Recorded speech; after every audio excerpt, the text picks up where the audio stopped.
لیشش 1988 دایی به قناغ انفال هاتا کرن. اف بیروریه جی بوی انفال کردن 6 گوندن سنور ناحیه شیرازه دیتا کرن. کنیزی که 200 کسا جوان گنده هاتن انفال کردن و بسروشین کرن. کسو کارن وانجی دی بیجن. و کوپیتیوی خدمت خیزان انفال کردن نه هاتیا کرن. و هن جوانجی تو خازن که مونومنتک جی بوی انفال کردن دوره بیتا درست کرن. لان مادی و حتی حدا که باشه ایدیات یکرین بس لان معنوی و حتی نکچنات یکرین بجاره که بیروری تتساخ کردن اما اگر ام بین وقت داخازیت ممدوت مونومنت دوره بیت درست کردن بو انفال کریت ماکو همی بزان مجی انفال کریت تایل دوره سلامت چهار شهیدیت های یه انفالنا دمعاش دانا من دو جهه هیچ نان نویسینا نوبیتون ابدو یه مبکنینینا یه عامت انفال کریانا یه سبن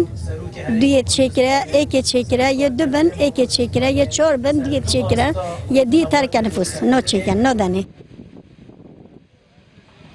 رهبری گشتی وزارت شهیدان جی درباره درست کردن مونومنت که جیبو انفال کردن دوره دبیجه. وزارت کاروبار شهیدانی حول دای مونومنت بو انفال سمل بهتر دانال دهو که کد کتن ناوراست چون که عملیات انفال بهدینو همی قضایت بهدینا گرتن زاخو گرت آکره گرت سنتر دهو که گرت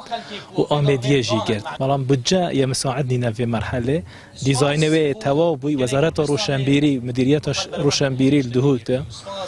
هاریکاری مرد و عملیه دا او پینگوف دهیت دانن بلام با هر گنده کی بچکاب زحمته ما حول دا و نقلیل همی جها یاده کو بچیک بو بهتا کرن بو مونومنت دی سر آستی دهو که تشتکی باشه تکرن لی 25988 قناغ انفال دوره آبادینان دست پیکر و لششی نحیه همان سال بداوی هاتن که به دجوارترین قناغ انفال دیتن یاسین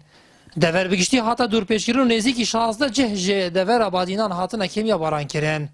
و بهتر جه 3000 کس هاتن بسروشین کرن نیادور مارین نارتی نحیه شیرازه